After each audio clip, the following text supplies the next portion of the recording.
What do we talk about when we talk about Avatar? Big blue people shooting bows and arrows? Maybe this guy. How about box office numbers or 3D glasses? The third dimension is terror. So much of what we talk about with Avatar isn't really about Avatar. I don't think the popular takes on this film are especially fair, and I don't see a lot of people talking about this movie without some degree of irony or cynicism. So I want to work through some of the criticisms surrounding this movie, the parts that are fair and the ones that are less so. I realize the irony in writing a defense of literally the single most profitable movie of all time. I'm not here to pretend like Avatar is some scrappy underdog in need of recognition, but I do think it's deserving of the same sorts of reappraisals that practically all of James Cameron's movies have undergone over the years, except The Abyss. I'll get to The Abyss someday. I swear, that movie's pretty good. I'm no VFX artist. I don't have a huge amount to add to the conversation about how this movie looks beyond, wow, isn't it pretty? And honestly, that's like 70% of the discourse around Avatar anyways. I mean, with Avatar: The Way of Water and the first Avatar, the conversation often is about the advancement of VFX, the advancement of the technology you're using as a filmmaker. But I would The audience doesn't give a shit. Well, instead, I want to focus on the elements that stand out to me. Those being the film's cultural relevance or lack thereof, its writing and the ways Cameron uses tropes and archetypes, some of the more problematic tropes it then plays into, and its direction, in particular the direction of its action sequences. All in service of answering the much asked question that philosophers and academics have pondered for generations. Is Avatar good, actually?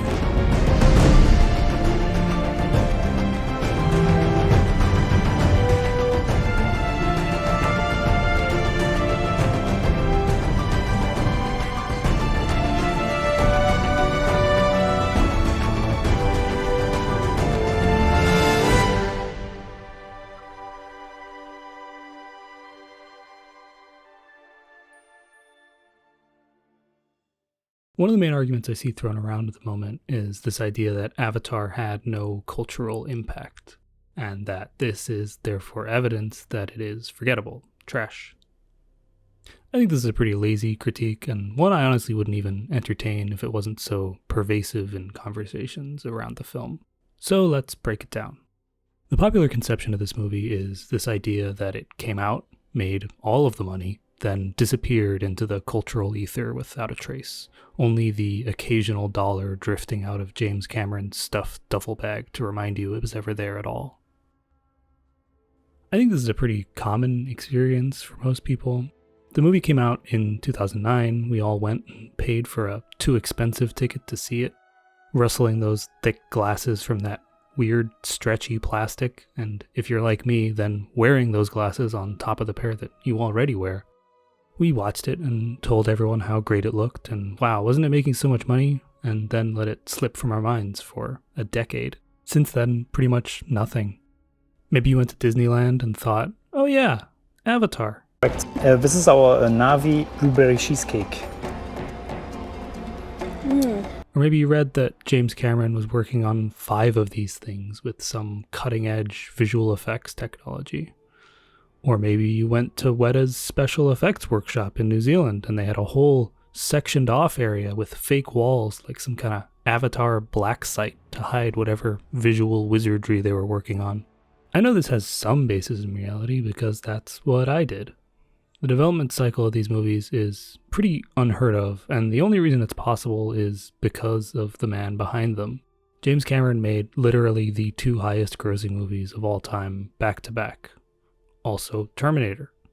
Also Aliens. And I'm not speculating here. Speaking to the New York Times, Cameron described how the studio wanted to cut some sequences from the film, to which he replied, I just drew a line in the sand and said, you know what? I made Titanic. This building that we're meeting in right now, this $500 million complex on your lot, Titanic paid for that, so I get to do this. A large part of what makes this film such an outlier is that its production and the ways it's developed as a franchise have been unique, which is doubly interesting because of how indebted this film is to tropes and archetypes, but we'll get to that in a bit. Let's take a quick look at the list of the highest grossing movies of all time. Of the top 50, only 6 films aren't entries in pre-existing franchises at the time of their release. And of those 6, only 1 has no other remakes or sequels, James Cameron's other entry onto the list, Titanic. Aside from being a pretty depressing outlook on the current state of blockbuster filmmaking, I think it's also useful in answering our question.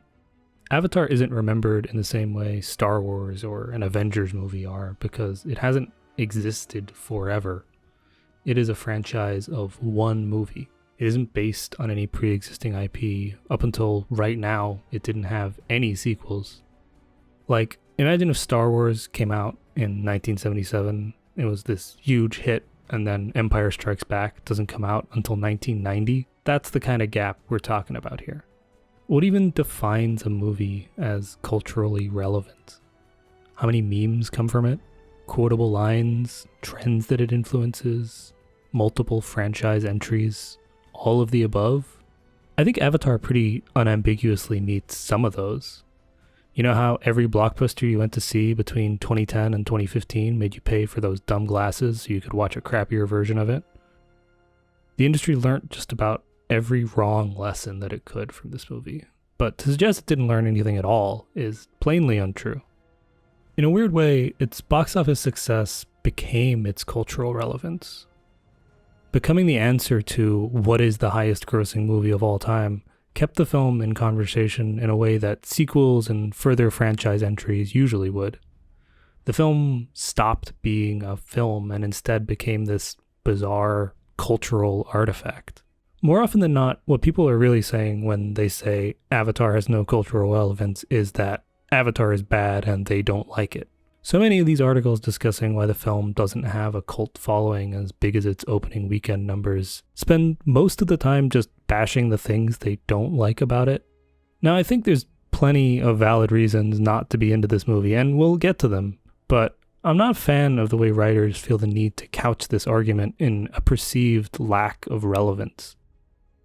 A work of art's quality is not and should never be defined by its box office success, its Rotten Tomatoes score, or how many memes are made out of it.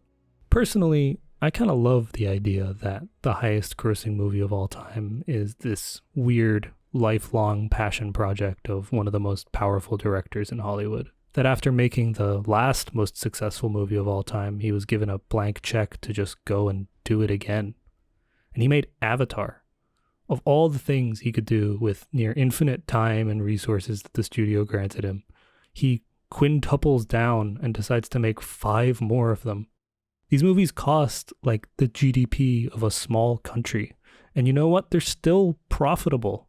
There's a fascinating story in the margins of Avatar, but it's been emphasized at the expense of the film itself. What I really hope to do here is excise it from that framing, to talk about the things that make it great and some of the things that don't. To understand it as a film, not as some weird thing that we all went to see 13 years ago and never talked about again. And if we're going to do that, we might as well start with... Thank you. This is why we're here. Unobtainium. Because this little gray rock sells for 20 million a kilo. That's the only reason. It's what pays for the whole party. It's what pays for your science. Comprendo? Unobtainium. Truly one of the dumbest, laziest screenwriting shorthands in modern blockbuster history, right? Like it's difficult to obtain, so unobtainium. You get it?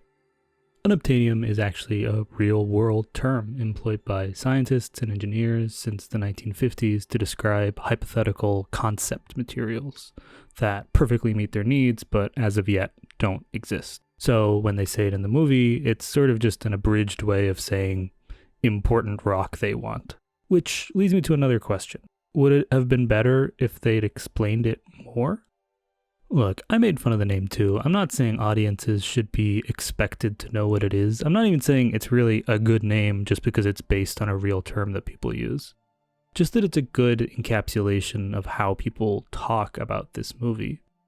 There's more thought and effort put into the writing here than people give it credit for. And that broad simplicity isn't necessarily a mistake. His scripts and the tropes and genres he leans on are undeniably straightforward. What if there was a robot that really wanted to kill you? What if there was a Vietnam War movie in space? What if there was an abyss? I don't see this as a weakness, though. Cameron's skill is in using these conventions so effectively, in guiding you through a story that still feels exciting even if it's the 100th time you've seen it.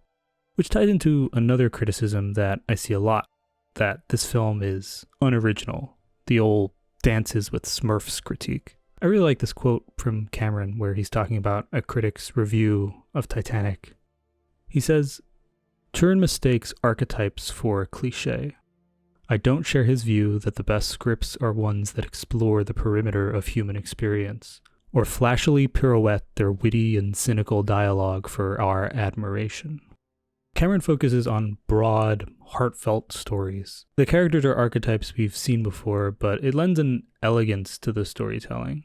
There's a tendency to view a reliance on archetypes and tropes as a weakness, especially in contemporary films that are as much about themselves as anything else. It feels like every other film released at the moment is some meta-commentary about itself.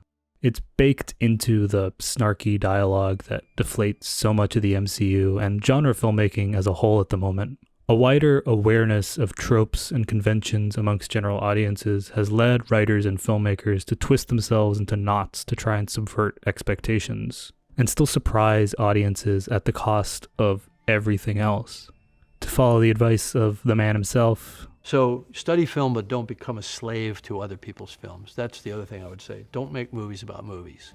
maybe I'm just particularly exhausted by the seemingly endless slate of movies that lean on these metatextual elements, but I find a kind of simplicity and sincerity to Cameron's writing that elevates it for me. It's a little like watching a Michelin star chef make a burger.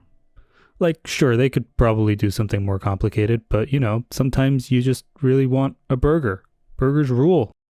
Complexity is not necessarily a virtue in art. Sometimes simple is better, and it's always worth asking exactly what it is you want to achieve out of any artistic decision. The introduction of Avatar's primary antagonist, Colonel Quaritch, is a great example of this. The first shots we see of him are literally of boot heels and a clenched fist, and the next couple of minutes of his incredibly bleak safety seminar tell us just about everything we need to know about this man. I imagine some see this as a weakness, that there isn't any unexplored depth or complexity in him, but if that's your take, I have to ask what it is you want out of this character. When I see Stephen Lang deliver lines like, "It is my job to keep you alive. I will not succeed." I'm not pining for some deeper complexity to this man. I'm caught up. I know exactly who this is and what he wants, and now I can just sit back and enjoy the fireworks. Spending time on Quaritch's backstory, trying to add some depth and gray morality to this man would make the film worse. It would distract, weaken the pacing, and be outside of the tone and scope of what this movie is trying to achieve. To go back to Cameron's earlier point, archetypes are not cliches. Just because we know what kind of man Quaritch is doesn't mean there isn't any room for surprises along the way. It's a prioritization of performance and action over everything else, and given that this is a hugely expensive action blockbuster, what else could be more important? The pacing in this film is, in general, immaculate. Not just the moment-to-moment editing, but the arrangement of scenes, their length, the way they build on each other. It is quite literally textbook storytelling, like this is exactly the sort of thing you'll be told to do if you ever take a screenwriting course. Going through this movie's deleted scenes is actually kind of fascinating because of what they chose to get rid of. It's telling how ruthless they were willing to be with the movie to keep it concise and balanced. There's this whole Earth sequence before Jake goes to Pandora and we see this stylized cyberpunk future city. But it gives the film this strange double opening where it starts twice in the first 15 minutes. And in the end, what does it really add? When Jake tells us the Earth has been drained dry of its resources, a world where corporations plunder the natural wealth of the Earth at the expense of just about everything and everyone else, we already have a reference point. Just look outside. I think it's best to imagine tropes and archetypes like tools. They are worth using, worth maintaining and understanding, but they are not themselves positive or negative features of a work of art. It's how they're used and to what end. And generally speaking, Cameron is about as good as anyone can be at telling these kind of stories. Not all tropes are created neutral, however, and sometimes those tools, no matter how earnestly employed, break. And nowhere is this more clear than those involving the native people of this world, the Na'vi. My daughter will teach you our ways. Learn well, Jake Sully. Then we will see if your insanity can be cured. So, stop me if you've heard this one before. A white man, disillusioned from modern society, retreats to nature where he encounters a tribe of native peoples. After some initial friction, he learns to adapt to their way of life, to find gratification, friendship, and even love where the contemporary world has failed him. That is, until people from his past return and the white man must choose between his own people and the people he has learnt to love. Bonus points if those tribal people are somehow magically in tune with nature, or have some special, almost supernatural connection to the world around them. Avatar jumps headfirst into this particular trope and hits every beat on the way down. For the most part, I think the way Avatar plays into and builds upon the tropes that it's working with is one of its strongest elements, and indeed the strongest element of a lot of James Cameron's movies. But the tropes surrounding native peoples and white saviors are much more tangled and thorny than the film ever really spends the time to unravel. A story like Avatar is obviously sympathetic to the victims of colonialization, but places one of the colonizers in its starring heroic role, the only person capable of uniting and protecting the native people. This scene where Jake is blessed by Awa in particular bothers me. Like, I can accept Jake being important to the tribe in terms of being someone with first-hand knowledge of humanity's resources and weapons, but thrusting this kind of chosen one narrative onto him is both weak storytelling and ethically uncomfortable. It weakens Jake's agency by making the decision to side with the Na'vi a predestined inevitability, and leaves the impression, as these types of narratives often do, that the only way for native peoples to protect themselves is with the aid of their colonizers. These tropes exist to paint over a deeply ugly history, so that white people can enjoy these sorts of narratives from the perspectives of, well, at least I'd be one of the good ones, at the expense of engaging with the reality of what happened. The whole native people being spiritually and often magically in touch with nature is another common trope, and it feels particularly thorny here. This one comes off as more patronizing than anything else, reducing a people's culture and religion to a sideshow for entertainment.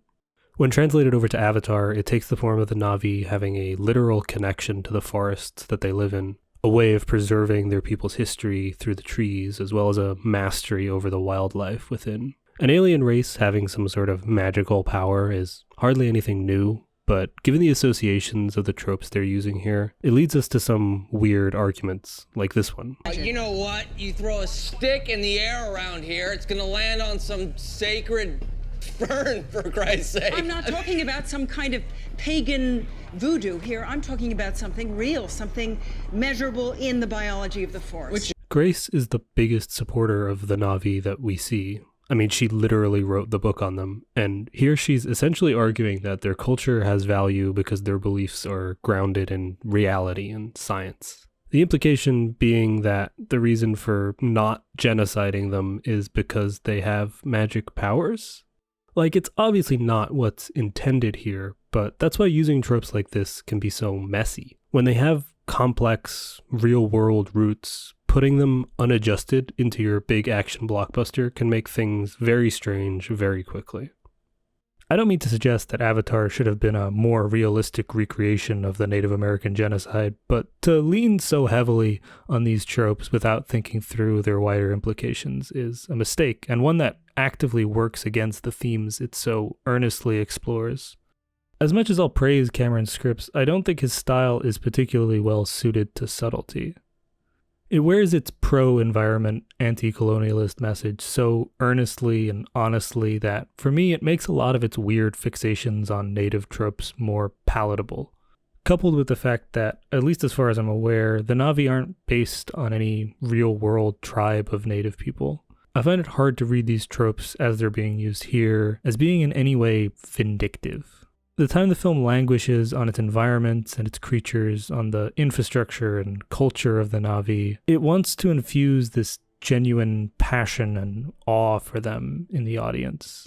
Much of the shots of Pandoran wildlife have this almost documentarian style to them, with shaky digital zooms and languid panning shots. Watching the behind-the-scenes footage, it's clear that all the artists and consultants put so much effort into making this place feel real and textured, understanding why a planet might have developed to look like this. That respect and curiosity is baked into how the film wants an audience to respond to it, to wonder what's going on just outside of the frame, and to see more of this beautiful world. That's part of why this fixation on native tropes feels so detrimental to the film as a whole for me. It's a known quantity, one with years of wear and tear that have made it feel very tired. In general, the film reads as a sort of anti-colonialist fantasy. What if the good guys won type of story that, by design, strips away a lot of the real-world complexity to make a movie that's compelling to all audiences. As I said earlier, I don't think simplicity is inherently a flaw, but when handling an issue as fraught as this, that simplicity can easily read as ignorance.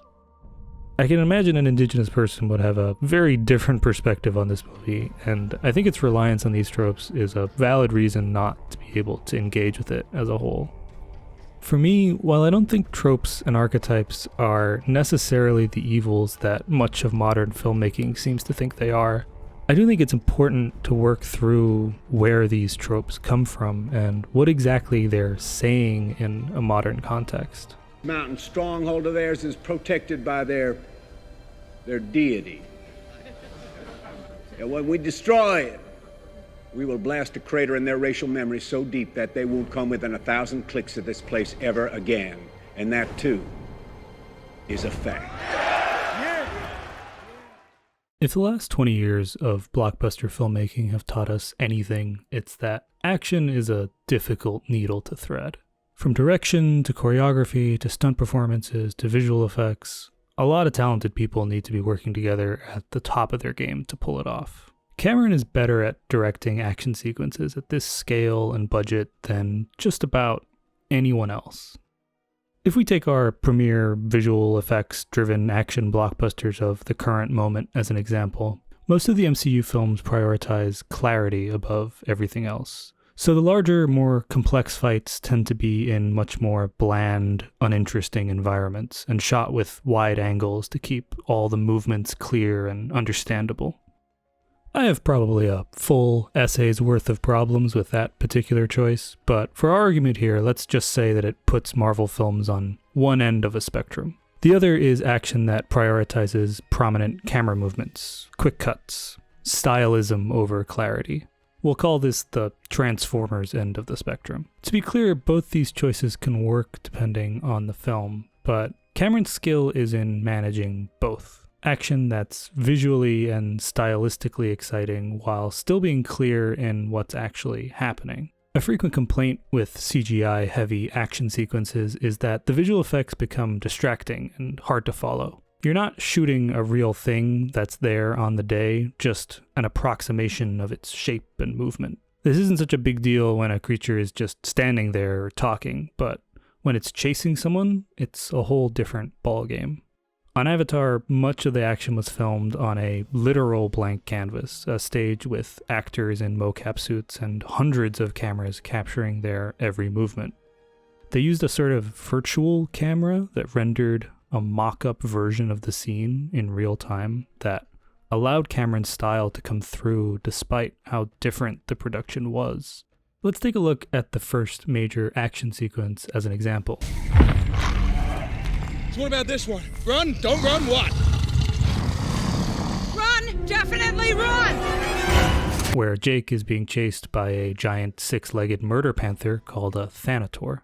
The camera movements are frantic and erratic, but but slow enough that you can still get a clear sense of the space. Where the Thanator is in relation to Jake is never really in question, with either both of them being in frame at the same time as Jake runs towards the camera, or the camera panning back and forth between them as they move through the brush. This whole sequence were pressed right next to Jake, the contrast of his skin against the jungle helping him stand out. Only really seeing the Thanator in pieces as it scrambles to get up close. There's a huge amount of specificity here. We see the Thanator getting stuck on bamboo stalks and needing to bite it to heave its body through. We see it sweep Jake's legs out from under him and cause him to trip. We see Jake cross his arms and straighten his legs before hitting the water. The use of slow motion is particularly key here, like this moment where Jake detaches his backpack then slides out of it to escape. It's the sort of action that usually gets lost in visual effects heavy sequences like this. But taking the time to draw these little moments out makes the action have a real practical texture despite the fact that literally everything is animated. It's also worth mentioning how much this attention to detail really pops in 3D. While just about every movie that hopped on Avatar's coattails used it as a gimmick, here it's mostly employed to add depth. If you haven't seen it, it's difficult to express how profoundly it changes scenes like this one, or any of the Banshee flights, for example. Having one less barrier between the film and reality lets your brain forget a little of that artifice of what you're looking at, and gives the sense that you really are looking into some other world.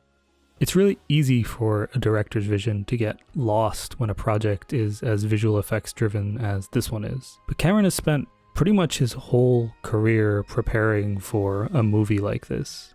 Whether it was 3D or the early days of CGI or like any of this, it's fair to say that innovative visual effects are a part of his directorial style just as surely as anything else is. The later action sequences are just as effective, and I could honestly spend the full length of this video over again just talking about the final set piece of this movie. It covers so much ground, so many characters and creatures and vehicles that it repeatedly crashed the computers of the people that were working on it. But honestly, you should just go watch it. Its pacing, its stakes, the spectacle of it all. It's everything I want in a blockbuster like this.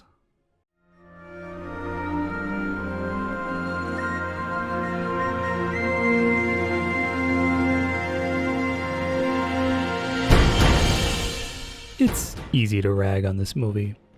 It's big and dorky and sincere. It relies on tropes and storytelling devices you've probably seen 12 times. It has lots of broad performances and dumb jokes. There's plenty here that doesn't work, but taken as a whole, as much as modern audiences seem to fixate on gritty retellings or cynical meta bullshit, the blockbusters that tend to persist in pop culture are the ones that are sincere to themselves. Films that are imaginative, creative, and able to strike at some deeper feeling beyond their spectacle.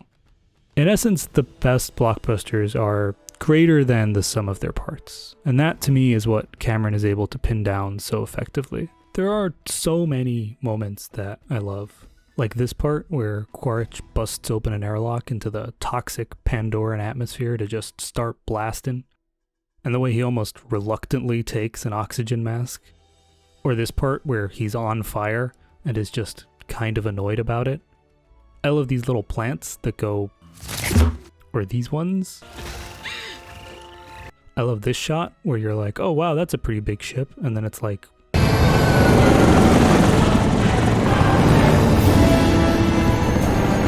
I love the way Neytiri slaps Jake on the head whenever he makes a mistake, or how they manage to capture all these little expressions and reactions in the Navi's face. Like how their ears and tails change depending on what kind of mood they're in. Or this shot. Or this shot. Or this shot. I could go on, but I think you get my point. The film industry learned every wrong lesson possible from Avatar's success. They learned that 3D tickets sell for more money. And everyone must love 3D, right? So let's just post-process every movie on the slate. They learned that with CGI, you don't have to worry about expensive sets. Hell, you can just farm it out to some post-production house. And when those overworked and underpaid artists turn in something of equivalent value, you can just blame them. That's the thing about Avatar. It was influential, just to the wrong people and for the wrong reasons. At Avatar's release, exactly 2 movies made up the Marvel Cinematic Universe. Cinema was at a transition point, still unsure what the next big thing would be, but the next big thing could never have been Avatar. Like, have you seen this thing? It cost $237 million to produce. It took 4 years and one of the most powerful, influential filmmakers in the business to do it. It is tailored for a theatrical experience with more expensive tickets, and now even popular, reliable hits are being thrown straight to streaming. Avatar exists as a kind of peek into an alternate version of modern cinema, and I'd be lying if I said I didn't want to see more of it.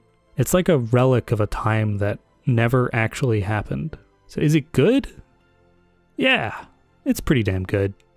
If you can watch it in 3D on the big screen, it's like up here. And more like down here if you're watching it on your TV. So, throw it on, put on your good time hat, relax, just soak it all up. It's a complete, compelling spectacle that I never once got bored of, despite how many times I had to rewatch it for this video. I don't know that Avatar needs a sequel, let alone 5, but you know what? I'll be there opening night for every single one of them. Thanks for watching.